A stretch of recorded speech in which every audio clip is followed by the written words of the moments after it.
Um dos maiores cantores românticos do planeta. Tem muitos fãs aqui no Brasil.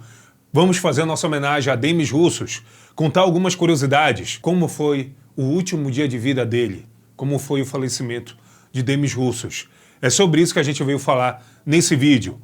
Mas antes, deixa o like e compartilhe, por gentileza. O nome dele, artístico, ficou Demis Roussos, mas o nome verdadeiro, Artemios Vendoris Roussos, mais conhecido como Demis. Era o filho mais velho de George e Olga. Ele nasceu na cidade de Alexandria, no Egito, no dia 15 de junho de 1946. Mas como os pais eram gregos, ele foi registrado como grego. Ele era egípcio e também grego. Edan, foi só com ele que rolou isso? Não, com o irmão mais novo dele, Costas, que nasceu 3 anos depois. O pai de Demis era um arquiteto muito famoso em Alexandria, o que garantiu uma vida bem confortável para os familiares.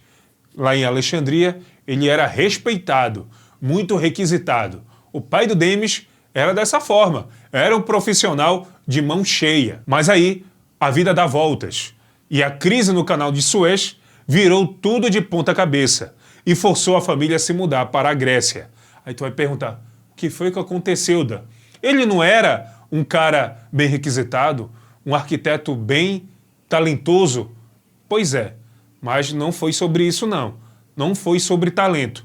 Foi outra situação que eu vou te contar agora. Como eles eram gregos, eles tinham que abandonar a nacionalidade egípcia. Então eles tinham que ficar ou na Grécia ou no Egito. Foi mais ou menos assim. E aí o George optou para eles voltarem para a Grécia. Ele falou, não vou abrir mão de nada. Eu vou para a Grécia. Vou para a minha terra natal. E eles pegaram o beco para lá. O George foi corajoso. Decidiu manter a família como cidadãos gregos. E por isso eles foram embora. Não vou abrir mão de nada. Eu vou para a Grécia. E tchau.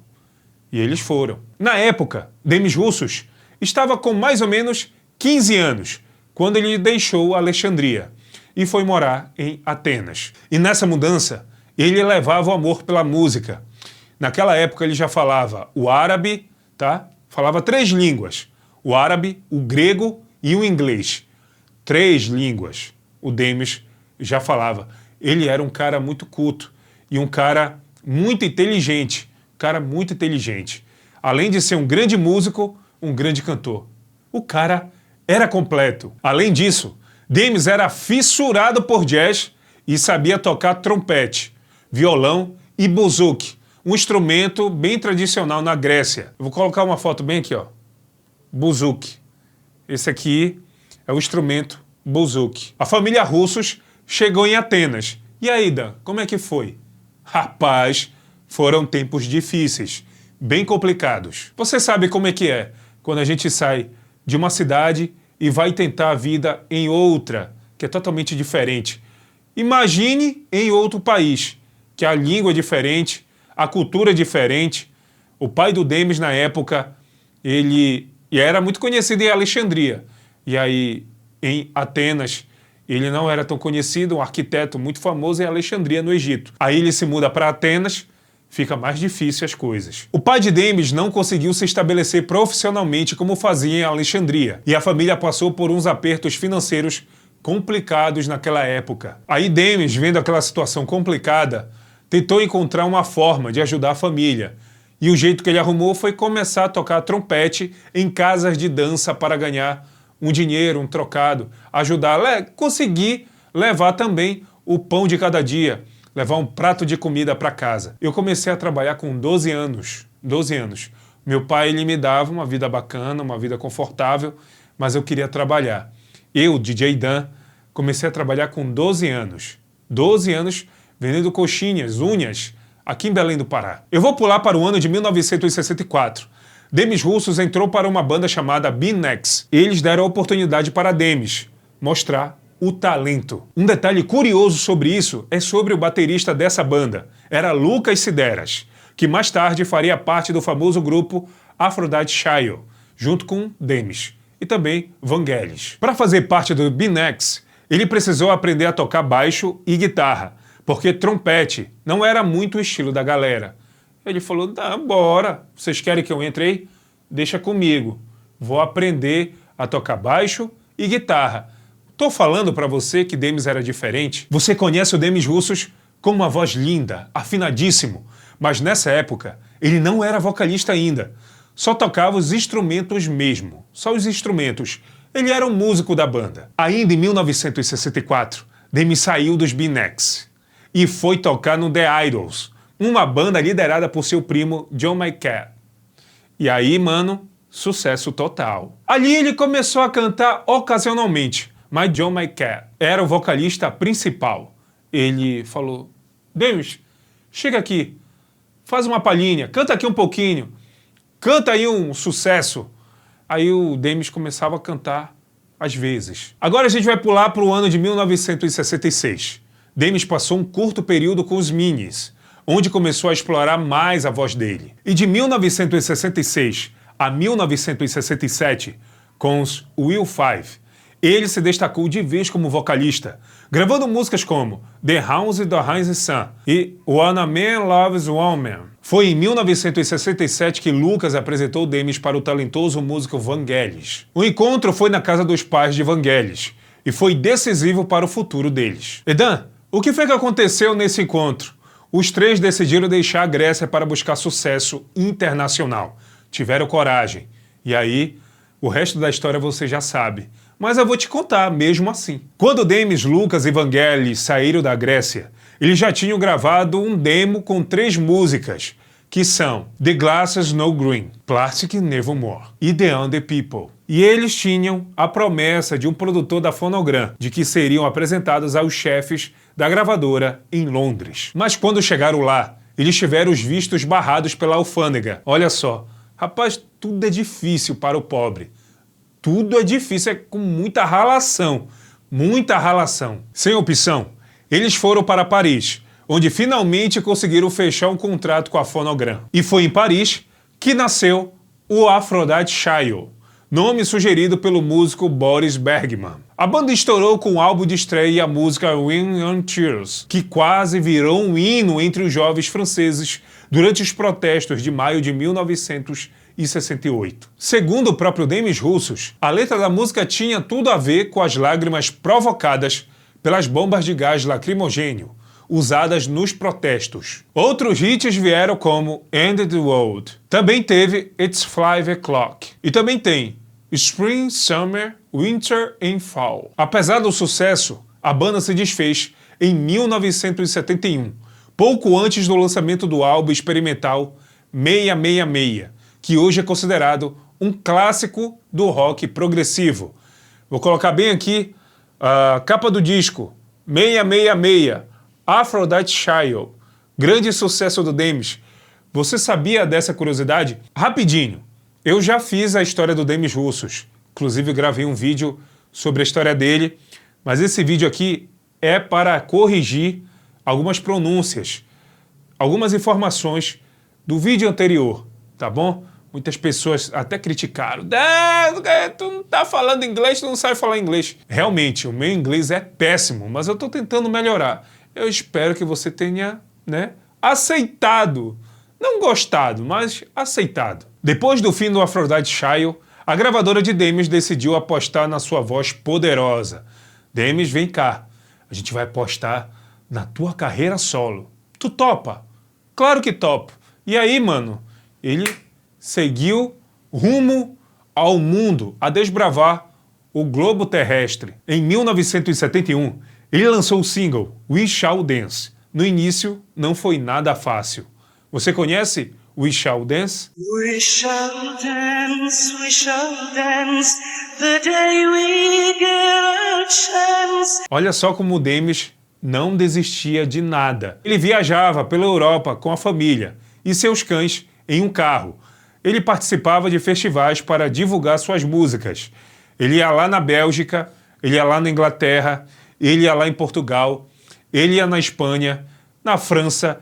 Mano, o cara era fera. O esforço dele valeu a pena. E o single alcançou o topo das paradas na Europa e também na América Latina.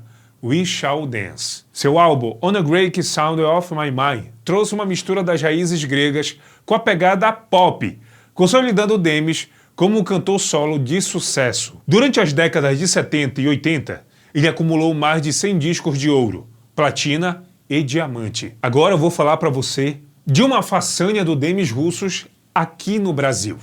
Ele lotou o estádio do Maracanã, um feito que só Frank Sinatra havia alcançado antes. Mano, mais de 150 mil pessoas no Maracanã. Já imaginou? 150 mil pessoas para assistir o show do Demis Roussos? Tu já imaginou, mano? O cara era fera, tava estourado, era o cantor do momento. Demis era fera demais. Em 1985, Demis viveu um momento complicado, que mudou sua perspectiva de vida. Ele, depois dessa situação, ele começou a enxergar a vida com outros olhos. Ele estava viajando, e o avião que ele estava foi sequestrado. Ao encarar a possibilidade de morte, ele decidiu retomar sua carreira com foco em contribuir para um mundo melhor.